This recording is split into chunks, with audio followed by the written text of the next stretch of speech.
Worship को Lord पिता परमेश्वर आपके हाथ में सौंपता हूं लॉर्ड यीशु।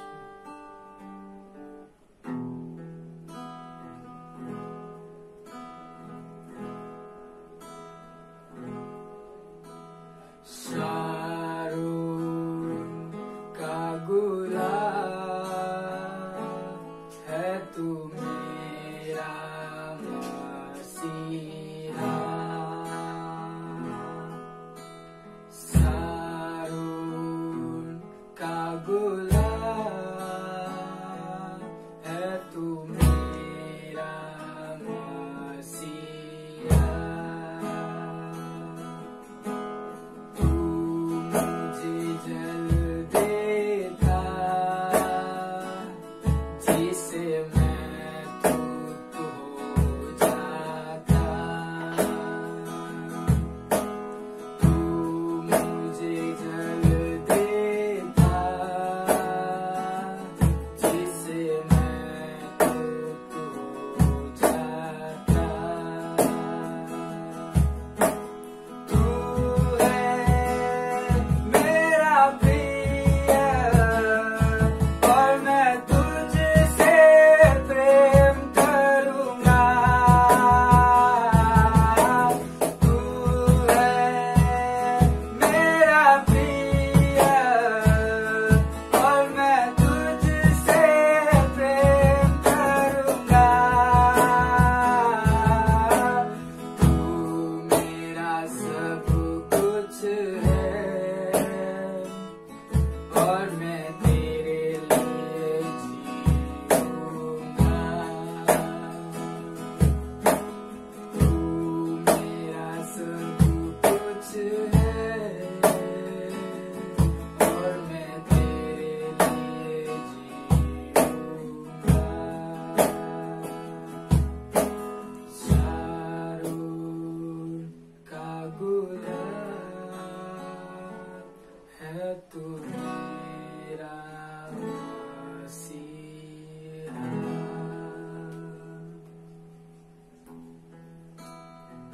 धन्यवाद देता लॉर्ड पिता परमेश्वर लॉर्ड इस संगति में तू हमारे साथ था उसके लिए धन्यवाद देना चाहता हूँ लॉर्ड यीशु। लॉर्ड इसी तरह लॉर्ड पास्टर को मैसेज को आपके हाथों में सौंपता हूँ पिता परमेश्वर लॉर्ड इस कलीसिया को आपके हाथों में सौंपता हूँ यीशु लॉर्ड। ये प्रार्थना तेरे स्वर्गीय ऊंचे नाम से मांगता हूँ लॉर्ड, आमीन।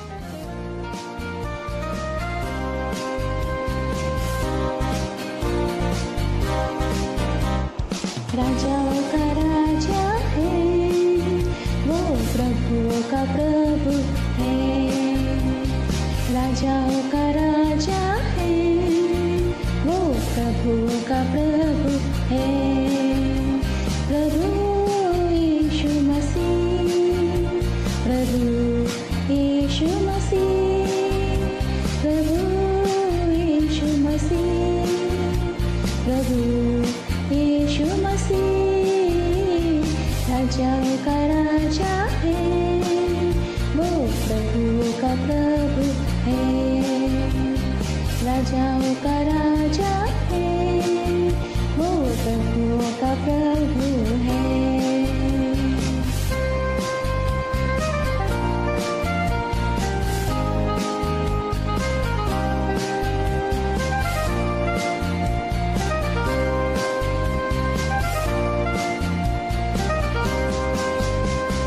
शत्रु को हरा दिया, संसार को जीत लिया, मृत्यु से पार होकर अनंत जीवन दिया, शत्रु को हरा दिया, संसार को जीत लिया, मृत्यु से पार होकर अनंत जीवन दिया, विधियों का वो ले मिटा डाला, विधियों का बोले जो विरोध में था मिटा डाला।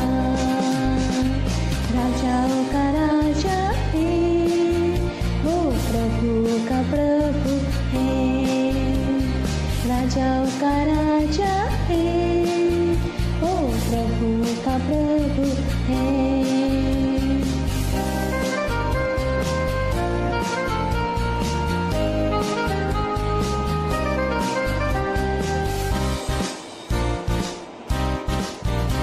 बुलाए चुने हुए और विश्वासियों के नाम, जय पाना ही है वचन कहे यहोवा।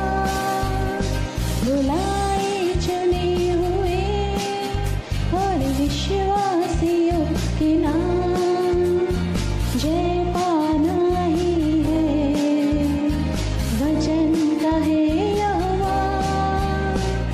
जब तक सांस रहे करे ना हम विश्राम, जब तक सांस रहे करे ना हम विश्राम। राजाओं का राजा है वो, प्रभुओं का प्रभु है। राजाओं का राजा है वो, प्रभुओं का प्रभु है। राजाओं का राजा है वो, प्रभु का प्रभु है। राजाओं का राजा है वो, प्रभु का प्रभु है।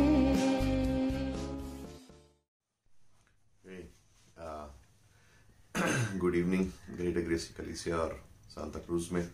उम्मीद करता हूं कि हम सब सही हैं और परमेश्वर के वचनों में और अपने आप को प्रोत्साहित रखने में परमेश्वर की पवित्र आत्मा द्वारा आगे बढ़ रहे हैं। आज की शाम इस संदेश को, इस अद्भुत स्तुति आराधना के बाद जो वचन हम पढ़ना चाह रहे हैं वो इस रोमियंस के 8वें अध्याय में है। और रोमन्स 8 एक बहुत ही महत्वपूर्ण और बहुत ही प्रोत्साहित करने वाला अध्याय है। और रोमन्स 8 में जब हम मुड़ेंगे तो यहाँ पे कुछ सवाल हैं जो हमें दिखाई, जो हम अपने जीवन में कभी कभी देखते हैं या उनका अनुभव करते हैं, और इन सवाल के जवाब क्या है। तो हम इस मैसेज को शीर्षक ये देंगे कि वो सवाल जो हमें संतावना देते हैं, जो हमें कॉन्फिडेंस देते हैं, जो हमें कंफर्ट करते हैं, है ना। तो इन सवालों से, और ये सवाल जो है हर विश्वासी के जीवन में आ सकते हैं, क्योंकि जैसे जैसे हम इस संदेश में आगे बढ़ेंगे आप देखेंगे कि किस तरह से हम इन दिनों में हम जीते हैं और किस तरह से परमेश्वर की जो योजना है, परमेश्वर का जो कार्य है उसके हम सहभागी हैं। लेकिन हम ये भी जानते हैं कि आने वाले दिनों में कि परमेश्वर हम सब का इस्तेमाल करना चाहता है, हमें यूज करना चाहता है और अपनी महिमा के लिए इस्तेमाल करना चाहता है। तो आइए शुरुआत करेंगे, प्रार्थना करेंगे और परमेश्वर को अपने मध्य में जानते हुए कि वो हमारे संग है, हमारे साथ है, भरोसा करते हुए, विश्वास करते हुए आगे बढ़ेंगे। ठीक है, तो रोमन्स की 8वें अध्याय में अपनी बाइबल को खोलेंगे, वर्स नंबर 31 से 39 तक पढ़ेंगे, 31 से 39 तक पढ़ेंगे और उसके बाद इन अ सेंस इस तरह से हम मैसेज को आगे लेके जाएंगे। तो आइए प्रार्थना करें। परमेश्वर धन्यवाद आज फिर से एक दिन के लिए, समय के लिए। परमेश्वर फिर से एक बार धन्यवाद देते हैं कि आप विश्वास योग्य परमेश्वर हो। प्रार्थना करते हैं कि इन दिनों में जिस तरह से हम संसार में देख रहे हैं, जो भी हो रहा है, हमारी आंखें आप पर लगी हुई, हम जानते हैं कि आपके हाथों में सारी बातें हैं और हमारा विश्वास जो है वो परमेश्वर पर है, इंसान पर नहीं। हम जानते हैं कि स्वर्ग से एक एक घटना हमारे जीवन में जो भी कुछ बीत रहा है वो सब आपको दिखाई दे रहा है। तो धन्यवाद, इस समय को आपके हाथों में देते हैं, यीशु मसीह के नाम से मांगते हैं, आमेन आमेन। नाउ शुरुआत में मैं ये कहना चाहूंगा कि हर विश्वासी, यानी आप और मैं, हर विश्वासी के जीवन में परमेश्वर की एक योजना है। ये कोई नई बात नहीं है, हम सब इस बात को जानते हैं कि हम सबके जीवन में एक योजना है ना। ये जो योजना परमेश्वर ने बनाई है वो हमारे लिए है, हर एक विश्वासी के लिए एक व्यक्तिगत योजना है। इन सब के बीच में परमेश्वर ने हमें इस धरती पर रखा है अपने कार्य के लिए, लेकिन उस समय में उसने जैसे इस रोमन्स 8:37 में लिखा कि हमें जयवंत से भी अधिक बना के रखा है। कहने का मकसद यह है कि हमारे आसपास की परिस्थिति को देखते हुए हम कह सकते हैं कि हम एक्चुअली ऐसे कुछ हो रहा नहीं है, लेकिन परमेश्वर ने हमें वो बातें अंदरूनी तरफ से दी हुई हैं और परमेश्वर ने हमें आनंद दिया है, आशीष दिया है, वादे दिए हैं और हमें एक जयवंत से भी बढ़कर जीने के लिए कहा गया है ना। जब हम जयवंत से बढ़कर जीने की इस राह पर चल पड़ते हैं तो रास्ते में कठिनाइयां जरूर आती हैं, मोड़ आते हैं, उतार चढ़ाव आते हैं, लेकिन इन उतार चढ़ाव से हम कैसे एक दूसरे को समझ सकते हैं, कैसे हम इस बीज को जो परमेश्वर ने हमारे जीवन में बोया है उसको हम बढ़ता हुआ कैसे रख सकते हैं। और ये जानते हुए एक विश्वासी को ये जानना बहुत जरूरी है कि हम सबके जीवन में 3 दुश्मन हैं। एक विश्वासी के 3 दुश्मन है, संसार, हमारा पापी स्वभाव और शैतान। और ये तीनों हमेशा हमारे विरुद्ध रहते हैं। और ये जीवन जो परमेश्वर हमें दिया है जयवंत से वैदिक, उसके ये दुश्मन है। वो नहीं चाहते कि एक विश्वासी जयवंत से अधिक जीवन जिए। वो हमेशा उसे याद दिलाना चाहते हैं कि उसकी कमजोरियां क्या हैं, उसकी नाकामियां क्या हैं और उसके पाप क्या है और उसका पिछला जीवन क्या है, और उसके मन में बीज डालना चाहते हैं, शंका के बीज। और परमेश्वर ने बीज डाला है कि तुम जयवंत से अधिक हो। परमेश्वर अपने वादों का बीज डालता है, अलग अलग बीज परमेश्वर हमारे जीवन में बोता है, लेकिन ये 3 दुश्मन आके इसको हटाने की कोशिश करते हैं। लेकिन इन चीजों के बीच में हमें कैसे जयवंत से अधिक बन के रहना है। याद रखिए, उत्पत्ति 3 में जब शैतान हवा के पास आया तो वो ईदन की वाटिका में है और वहां पर परमेश्वर की उपस्थिति है, सब कुछ है, और वहां पर भी शैतान सफल होता है एक शंका का बीज डालने के लिए।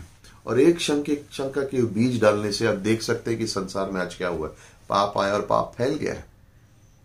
लेकिन हम जयवंत से अधिक हैं क्योंकि यीशु मसीह संसार में और उसने हमें जीत दी है ना। जब हम रोमन्स के 8वें अध्याय को देखते हैं तो हमें कुछ चीजें शुरुआत करने से पहले ये याद रखनी है।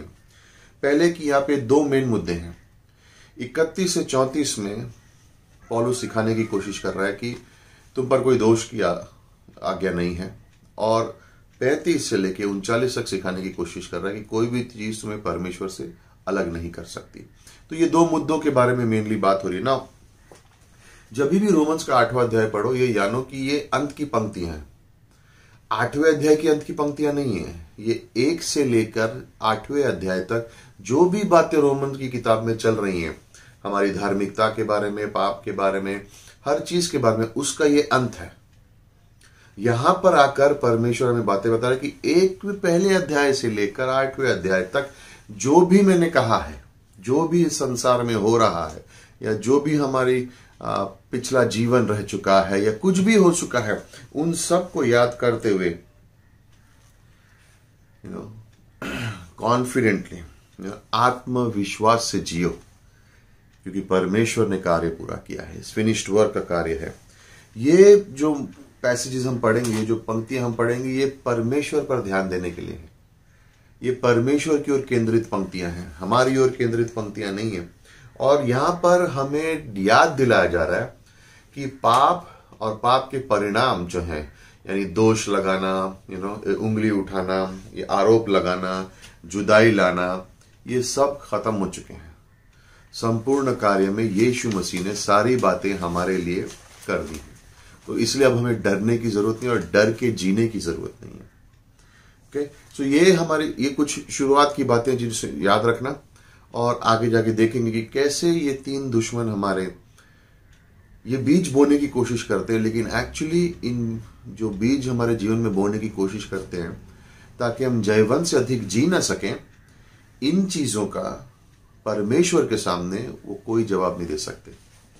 और विश्वासी जब इन बातों को समझता है तो वो जयवंत से अधिक जी सकता है और उसे निराश होने की जरूरत नहीं है। तो आइए शुरुआत करते हैं वर्ष नंबर 31 में, और यहां पर लिखा है कि सो हम इन बातों के विषय में क्या कहें, यदि परमेश्वर हमारी ओर है तो हमारे विरोधी कौन हो सकता है।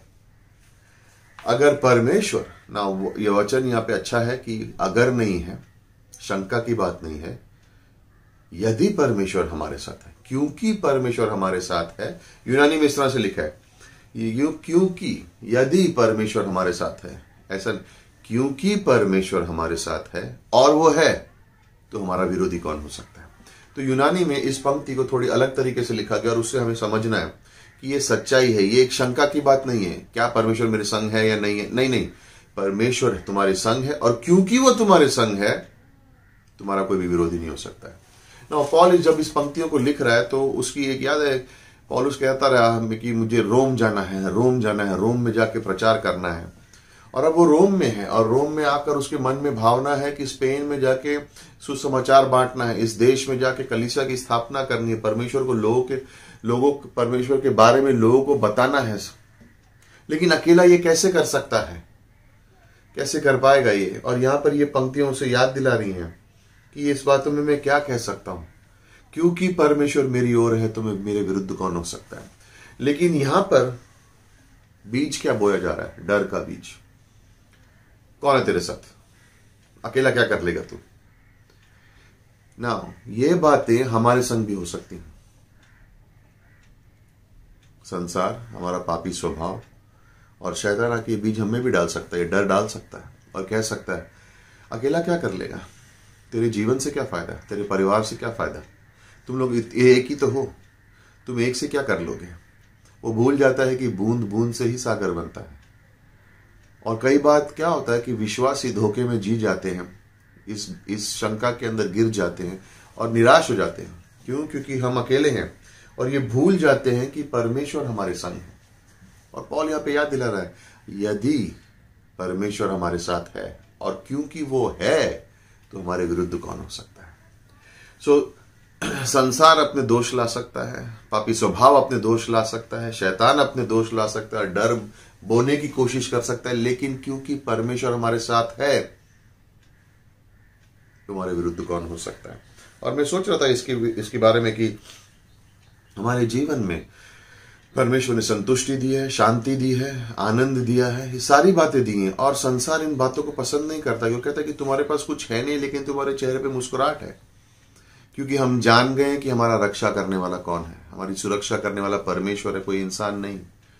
कोई संसार का सिस्टम हमारी रक्षा नहीं कर सकता, लेकिन परमेश्वर हमारी रक्षा करता है और उन बातों में हम आनंदित हैं। और मैं इस बारे में सोच रहा था कि सोचिए, इजराइल की सेना खड़ी है और सामने एक दुश्मन है, गुलायत। एक, पहले सैमुएल की किताब में हम देखते हैं 15, 16, 17, 18 में एक दुश्मन है, पूरी सेना डरती है। राजा सौल अपने टेंट में, अपने तंबू में छुपा हुआ है और सब सोच रहे हैं 40 दिन तक कैसे लड़ाई करे। और ये इजराइल हमारे जीवन का एक चित्र है। कभी कभी हम भी इस तरह से हो जाते हैं जब हमारे मन में डर आता है और ये सोच, ये बीज जब हमारे मन में बोए कि हमारा जीवन क्या है, हम अकेले क्या कर लेंगे। लेकिन हमें निराश नहीं होना है, वहां पे दाऊद भी है और दाऊद अकेला आता है और कहता है मेरे भी जीवन में परमेश्वर ने उसकी सुरक्षा का बीज बोया हुआ है। मैं जानता हूं इस समय में क्या करना है मुझे। मेरे संग कौन है? मेरा परमेश्वर। और वही तरह से हमें सोचना है कि ये बीज हमारे मन में बोया जा सकता है डर का, लेकिन डरना नहीं है। हमारे संग कौन है? परमेश्वर। और वो हमारी देखभाल करेगा, वो हमारी सुरक्षा करेगा। और उन बातों पे मुझे ध्यान देना है कि परमेश्वर मेरे साथ है और वो मेरे संग है, तो मेरे विरुद्ध कौन हो सकता है। एक सेना भी मेरे खिलाफ आ सकती है, लेकिन मैं परमेश्वर मेरे साथ है। और अगर मैं परमेश्वर के संग हूं और एक सेना मेरे विरुद्ध है, तो याद रखना हम लोग मेजॉरिटी में हैं, कि परमेश्वर के सामने कोई खड़ा नहीं रह सकता। और ये हमारी सच्चाई, ये सच्चाई है कि अगली बार जब भी ये डर की बातें तुम्हारे मन में आए, तो बोलना परमेश्वर मेरे साथ है, तो मेरे विरुद्ध कौन खड़ा हो सकता है।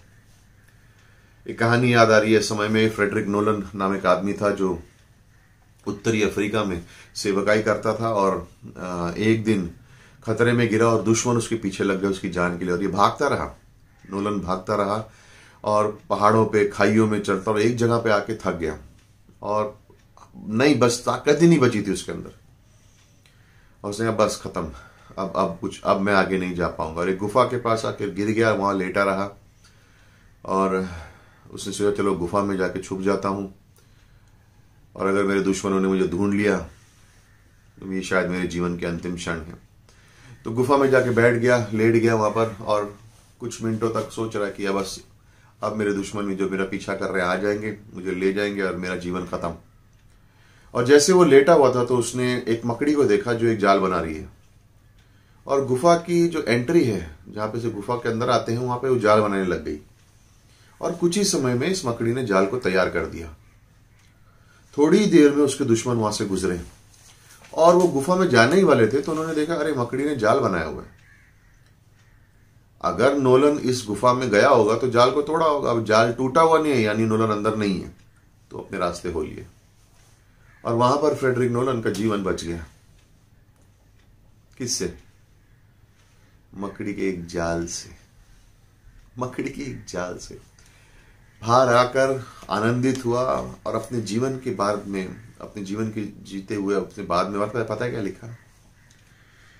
जहां परमेश्वर है वहां पे एक मकड़ी का जाल भी एक भारी दीवार के समान है, और जहां परमेश्वर नहीं है वहां पे एक भारी दीवार भी मकड़ी के जाल के समान है। और सोचिए इस बात को, परमेश्वर हमारे संग है, परमेश्वर तुम्हारे संग है, इसलिए हमारे विरुद्ध कौन हो सकता है? चाहे कोई भी भय डाले, चाहे कोई भी बोझ डाले, कोई भी बीज डाले, कोई डर नहीं है, क्योंकि परमेश्वर हमारा संभालने वाला है। वो हमारी रक्षा करता है और इसकी वजह से हम निडर रहते हैं। एक अद्भुत पंक्ति है यशाया 41 वर्स 14 में, यशाया 41 वर्स 14 में अद्भुत पंक्ति है, मत डर याकूब तू कीड़े। याकूब को यहां कीड़ा कहा गया है। इजराइल के लोग, मैं तुम्हारी मदद करूंगा, यहोवा ने कहा है, मैं तुम्हारा छुटकारा देने वाला हूं, इजराइल का पवित्र वाला हूं। इजराइल को परमेश्वर यहां कह रहा है कीड़ा। अभी कीड़े के अंदर कितनी ताकत हो सकती है? और क्यों कह रहा है पर इजराइल को कीड़ा? क्योंकि इस वक्त इजराइल इस समय में उनके पास उनकी रक्षा करने के लिए कुछ नहीं है, कोई नहीं है, कमजोर हैं, हताश हैं, और उनको ऐसा लग रहा है कि वो खत्म हो चुके हैं। और परमेश्वर उनसे कह रहे हैं, मैं तुझे दो धारी तलवार के समान बनाऊंगा और इस तरह से कि तू पहाड़ों को भी धूल बना दे। तो इस तरह से तू पहाड़ों को काटेगा जैसे वो धूल बन जाएंगे, मट्टी बन जाएंगे। इजराइल करेगा? नहीं, परमेश्वर करेगा उनके संग। तुम्हारे खिलाफ सेना आ सकती है लेकिन परमेश्वर तुम्हारे संग है। और ये बात हमेशा याद रखना, संसार कोई भी डर का बीज बोने की कोशिश करे, शैतान कुछ भी बीज बोने की कोशिश करे, पापी स्वभाव कुछ भी डर की बीज बोने की कोशिश करे, उनके पास इस चीज का जवाब नहीं है। और क्या है वो सवाल? क्योंकि परमेश्वर मेरे संग है तो मेरे विरुद्ध कौन हो सकता है? क्योंकि परमेश्वर मेरे संग है तो मेरे विरुद्ध कौन हो सकता है? और ये बात हमेशा हमें याद रखनी। दूसरा पॉइंट है वर्स नंबर 32 में, और इसमें लिखा है, जिसने अपने नीच पुत्र को भी न रख छोड़ा परंतु उसे हमारे लिए दे दिया, वह उसके साथ हमें और कुछ क्यों कर न देगा। वर्ष नंबर 32 में किस चीज का बीज बोया जा रहा है? शंका का बीज।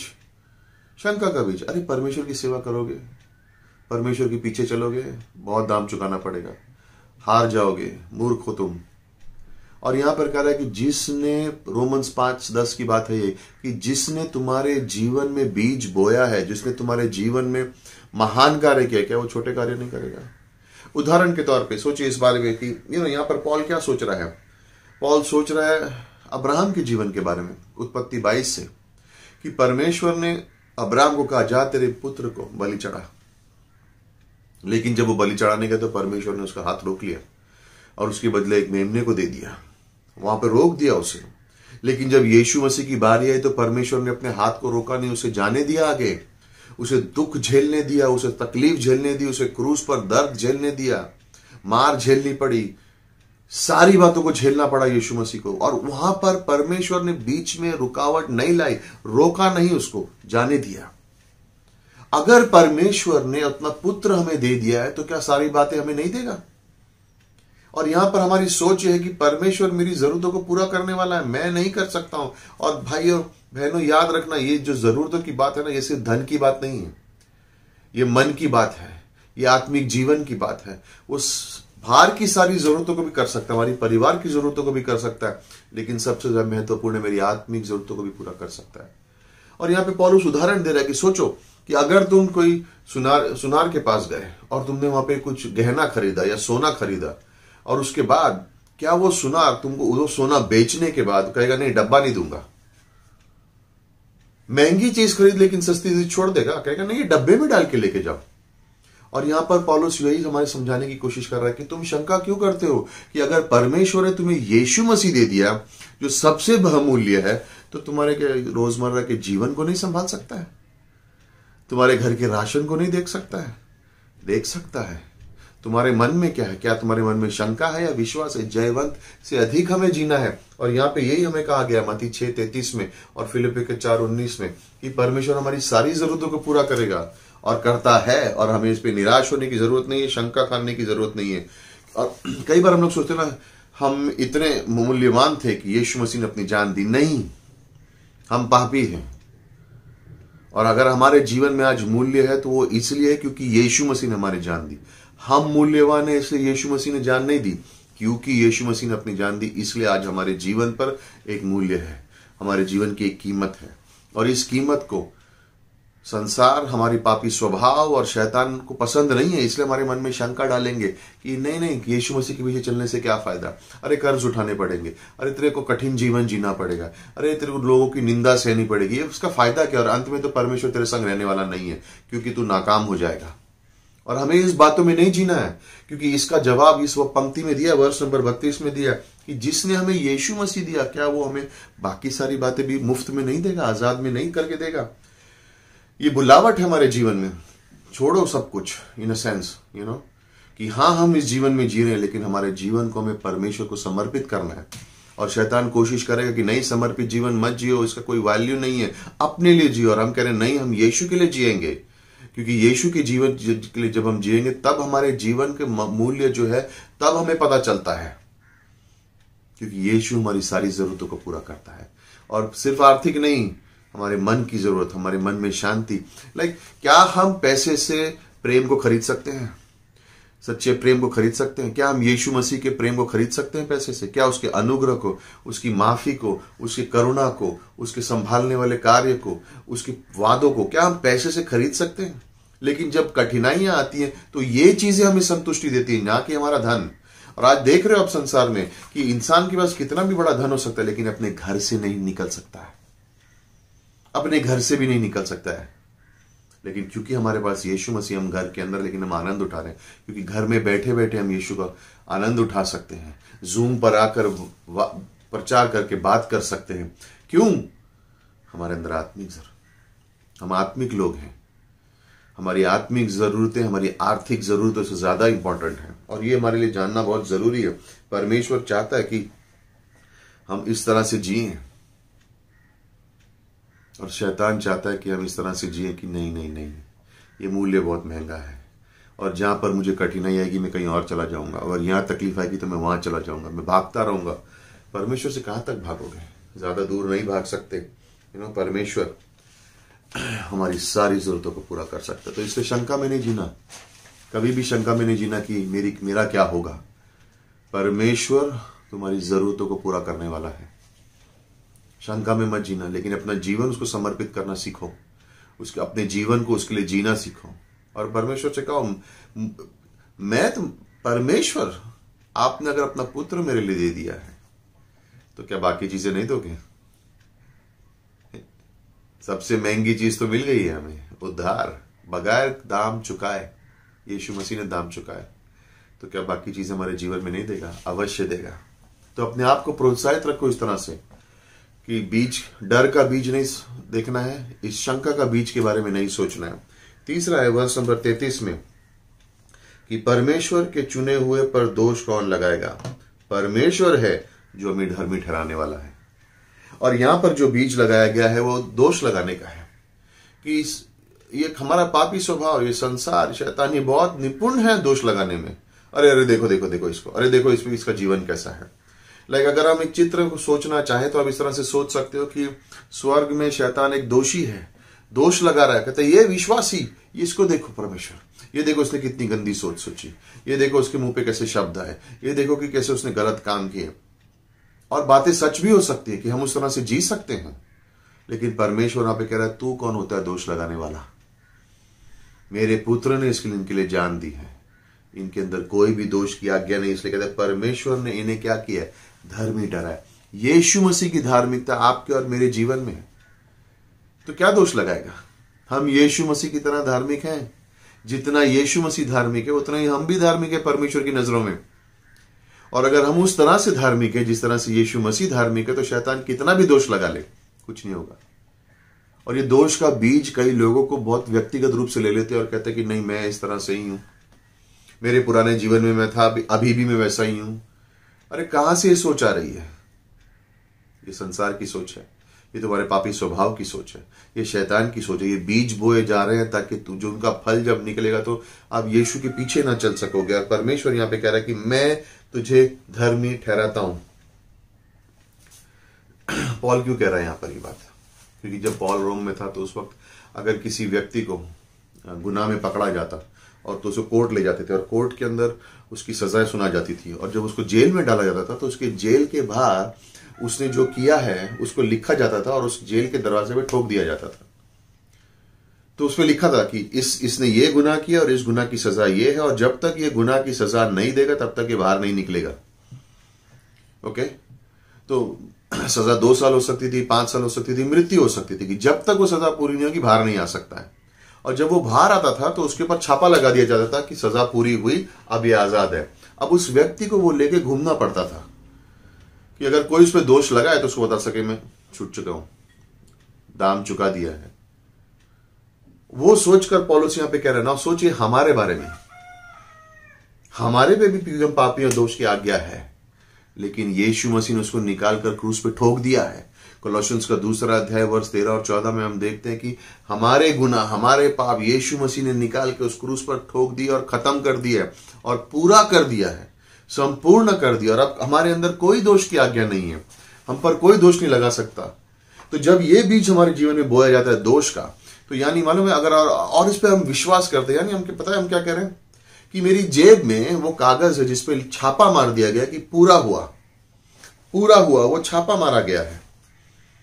जो वर्ड्स जो यीशु मसीह ने कहे थे क्रूस पर यूहन्ना 19:30 में, पूरा हुआ, वो कागज मेरे पास है।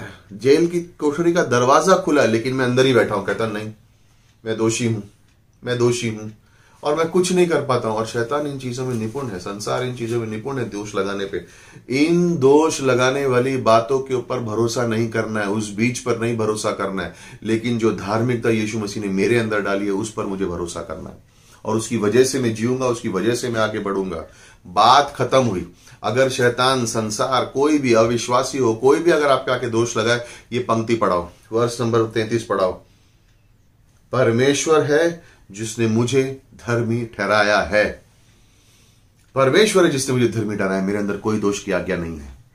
इसका मतलब ये नहीं कि मैं पाप करता रहूं और जीता रहूं जैसे मेरा मन करे, लेकिन आत्मिक रूप से मैं छूट चुका हूं, मेरे अंदर कोई दोष की आज्ञा नहीं है।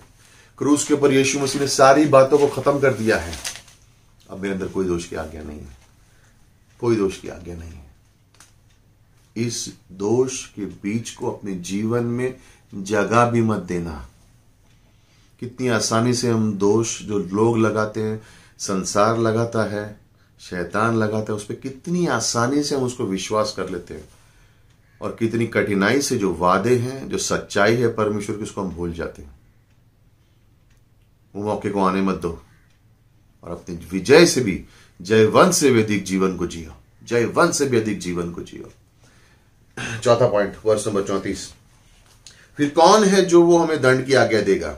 मसीह है वो जो हमारे लिए मारा गया, वरन मुर्दे में से जी उठा और परमेश्वर के दाहिनी ओर पे बैठा है और हमारे लिए निवेदन भी करता है। यहाँ पे क्या बोझ डाला जा रहा है? यहाँ पे वर्ष नंबर 34 में क्या? दंड की आज्ञा। रोमन्स 8:1 में क्या लिखा है कि आज जो यीशु मसीह में, उनको दंड की आज्ञा नहीं है। लेकिन दंड की आज्ञा, ये बीज हमारे मन में दुनिया, पापी स्वभाव और शैतान बोते हैं, और ये कहना चाहते हैं एक्चुअली सच में तेरा उद्धार हुआ नहीं, तू सच में बचा हुआ नहीं, क्योंकि अगर तू बचा होता तो पाप नहीं करता। अरे हम पापी हैं इसलिए हम पाप करते हैं, हम पाप करते हैं इसलिए हम पापी नहीं है। तो हमारा पापी स्वभाव है। दूसरे दंड की आज्ञा लगाते हैं हमारे ऊपर, तो पूरी तरह से जो माफ नहीं किया यीशु मसीह ने, ये जो पाप में तू बार बार आज जी रहा है ना, इसकी वजह से ये पाप माफ नहीं किया, बाकी सब हो चुके हैं। एंड में जब तू परमेश्वर के सामने खड़ा होगा ना, तो तू नरक जाएगा। तू पूरी तरह से माफ किया हुआ नहीं है। कुछ बातें यीशु मसीह ने छोड़ दी, तुझे बताया नहीं गया। दंड की आज्ञा तो है तुझ पर। अब सोचिए कि अगर ये विचार हमारे मन में बस गया तो क्या होगा। छोटी सी छोटी चीज हम करेंगे और कभी गलती करेंगे तो बोलेंगे अरे मर गए मर गए मर गए। दंड की आज्ञा मुझ पे, दंड की आज्ञा मुझ पे, दंड की आज्ञा मुझ पे। नहीं है हमारे पे दंड की आज्ञा, नहीं है हमारे पर दंड की आज्ञा, क्योंकि यीशु मसीह ने 4 काम ऐसे किए हैं जिस पंक्तियों में लिखा है, जिसकी वजह से हम कह सकते हैं कि हमें पर दंड की आज्ञा नहीं। फर्स्ट, वो हमारे लिए मरा। क्या हम उसके योग्य थे? क्या दंड की आज्ञा यीशु मसीह पर थी कि हमारे लिए थी? अगर वो हमारी जगह पर मरा, वो हमारे स्थान पर उसने अब हमारी जगह ली, तो हमें अब मरने की, हमारे पर दंड की आज्ञा नहीं हो सकती है। कानून में इस तरह से लिखा है, कानून में इस तरह से लिखा है कि एक गुनाह के लिए 2 बार किसी को सजा नहीं दी जा सकती। अगर एक गुनाह के लिए किसी को सजा दी गई और बाद में पता चला कि अरे वो तो निर्दोष था लेकिन गुनहगार कोई और था, लेकिन गुनहगार जिसने सजा भुगत ली है अब किसी और को नहीं दे सकते। यीशु मसीह हमारे लिए मरा, तो हम पर दंड की आज्ञा कैसे हो सकती है? सिर्फ मरा ही नहीं, मरे में से जी उठा, मरे में से जी उठा है। ये क्या है? ये उसने प्रूफ दिया है, ये उसने जैसे सबूत दे दिया है कि तुम्हारे ऊपर दंड की आज्ञा नहीं है। तीसरा, परमेश्वर के दाहिने हाथ पे बैठा है। दाहिने हाथ का मतलब है वो जगह जहां पर सबसे ऊंचा आदर है। और सोचिए, बैठा है।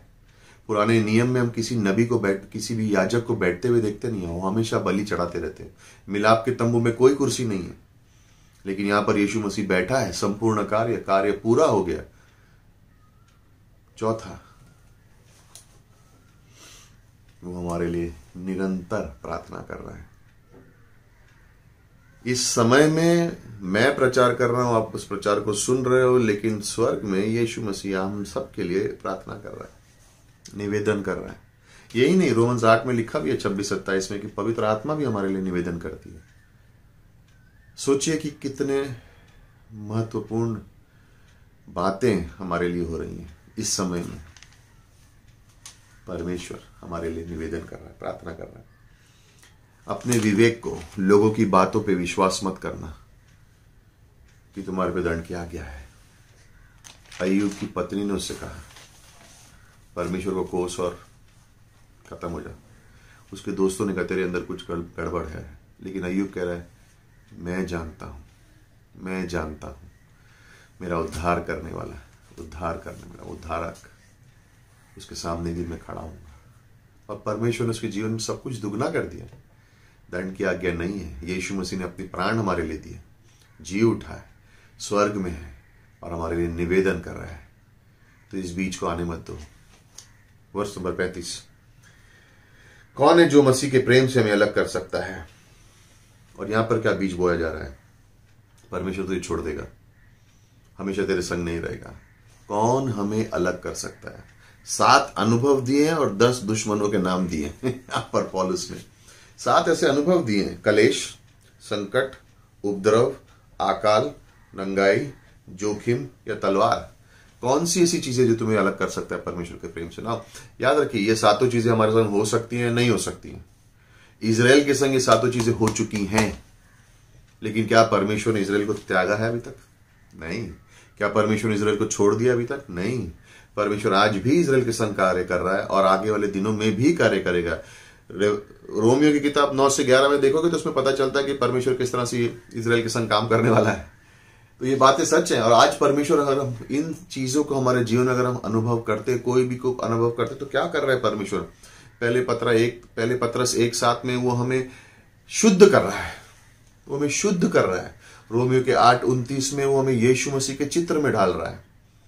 दूसरे कोरिन्थियों के 12:7-11 के अंदर वो हमें दिखाने की कोशिश कर रहा है कि वो हमारे जीवन के लिए काफी है, काफी है हमारे जीवन के लिए। तो उसके प्रेम से हमें कोई अलग नहीं कर सकता। 10 और चीजें लिखी गई हैं: मृत्यु, जीवन, प्रधानताएं, सामर्थ, स्वर्गदूत, आने वाली बातें जो आ रही हैं, जो हो रही हैं, ऊंचाई, लंबाई, गहराई, कोई भी चीज हमें परमेश्वर के प्रेम से अलग नहीं कर सकती है।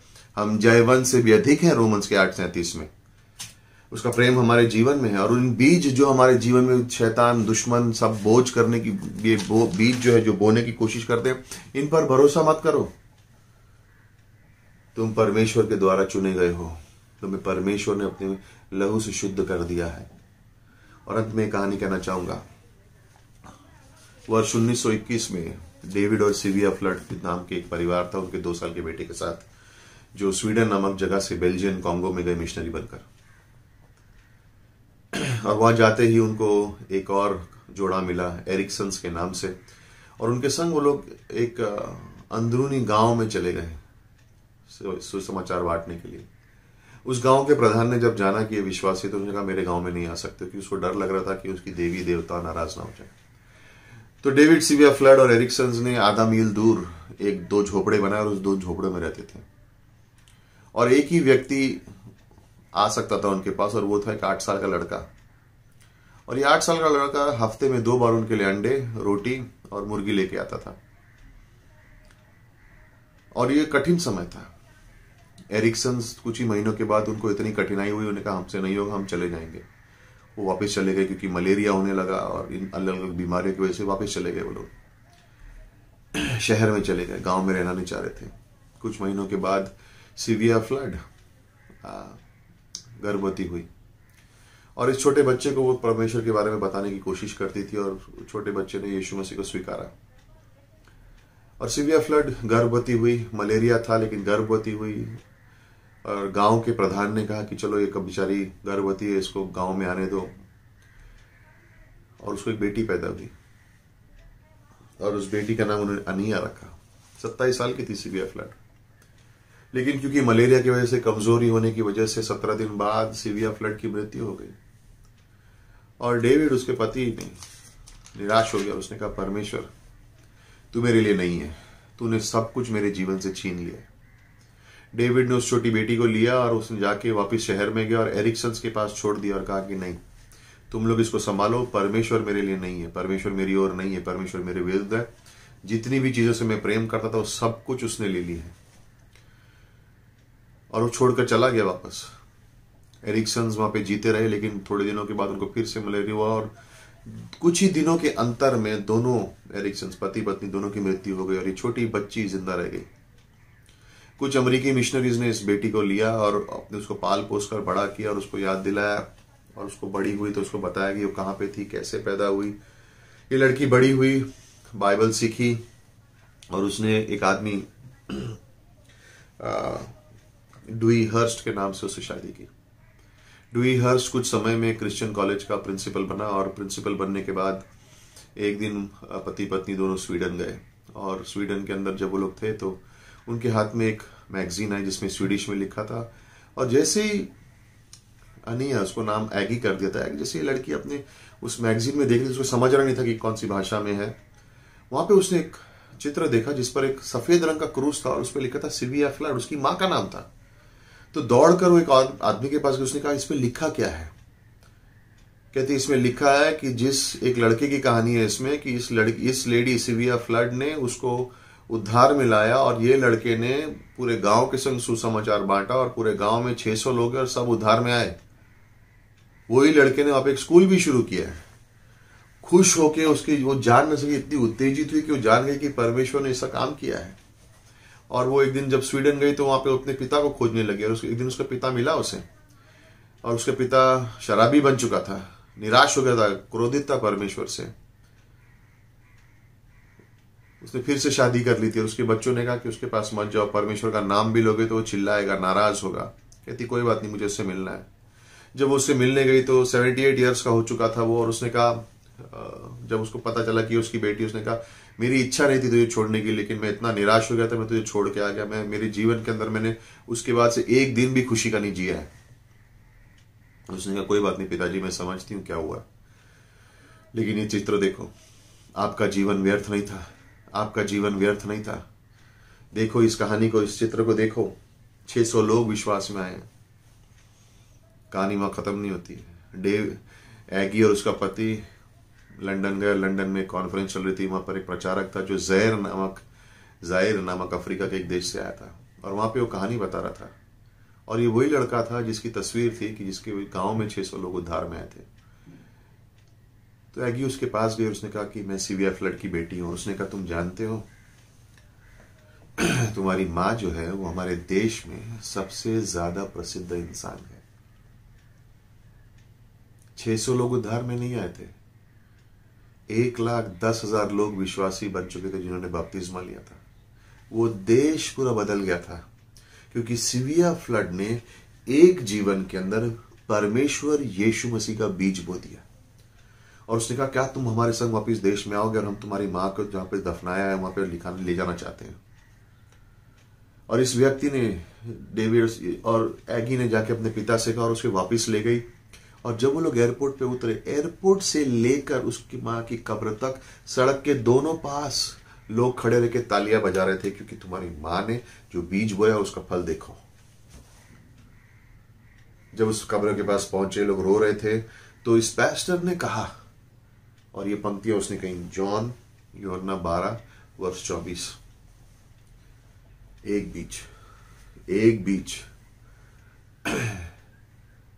अगर वो हाथ में पड़ा रहे तो उससे कुछ काम नहीं है, लेकिन अगर वो जमीन में दफनाया जाएगा तो एक दिन फल जरूर लेके आएगा, फल जरूर लेके आएगा। हमारा जीवन उस बीज के समान है।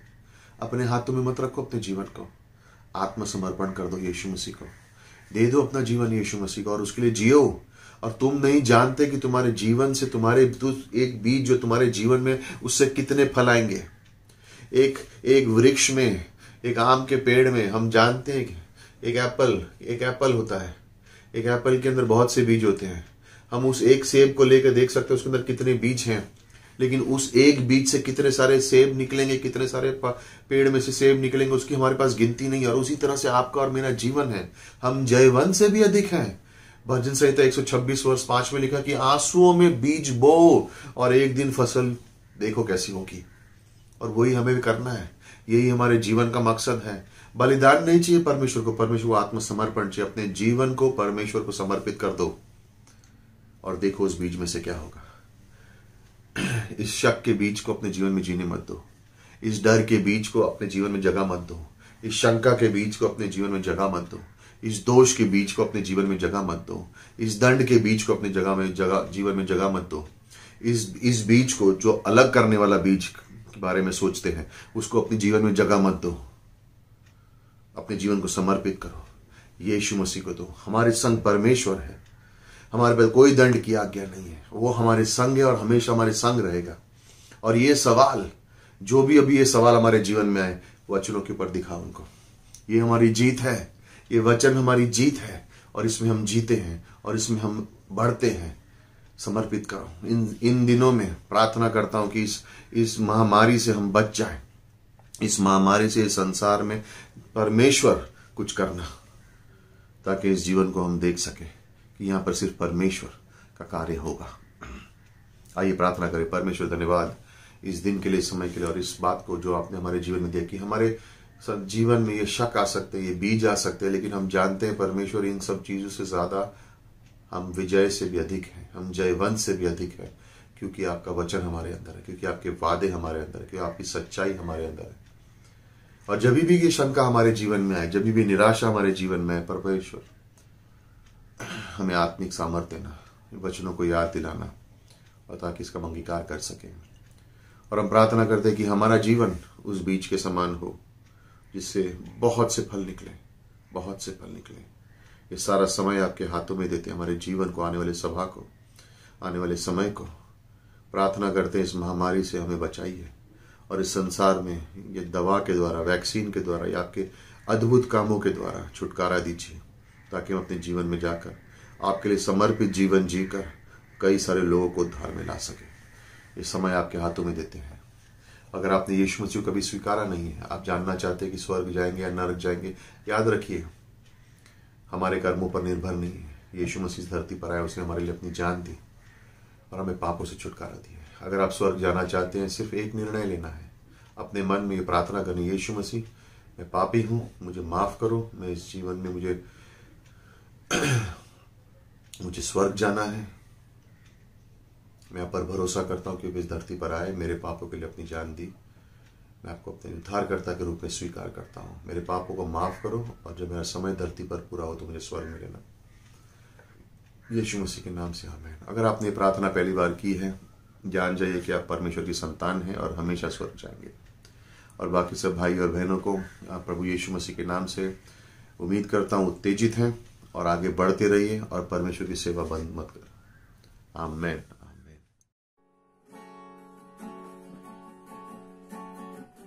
तुझे पाने को मैं तरसता हूँ यीशु, तेरे चरणों में मैं बैठा हूँ यीशु, गाते हुए तेरे कलाम के नगमों को, तेरे शरण में मैं बैठा हूँ यीशु, तुझे पाने को मैं तरसता हूँ यीशु,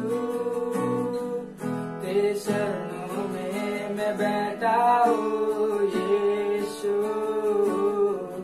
गाते हुए तेरे कलाम के नगमों को, तेरे शरणों में मैं बैठा हूँ यीशु,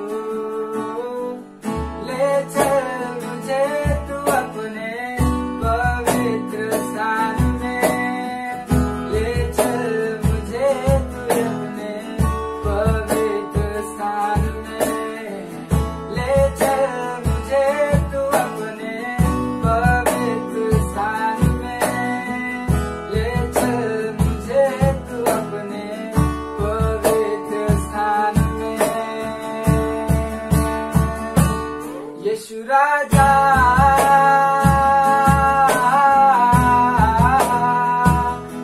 यीशु राजा,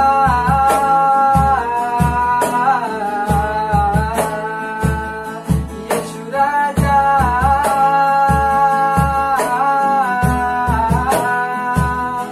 यीशु राजा,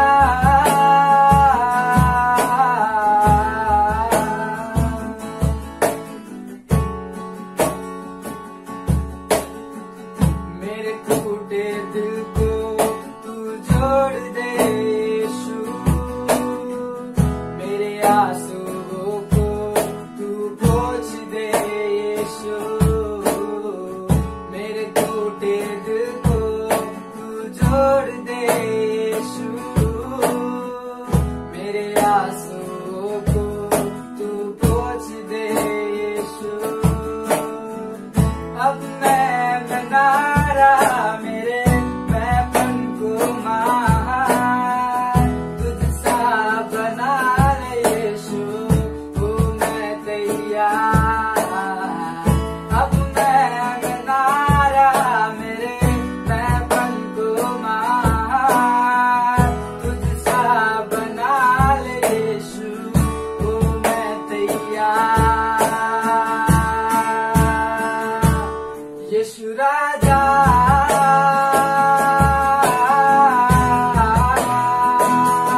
यीशु राजा,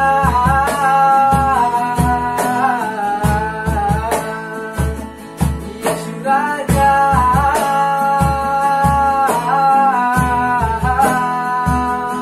यीशु राजा,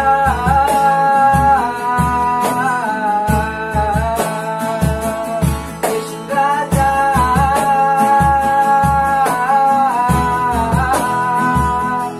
यीशु राजा।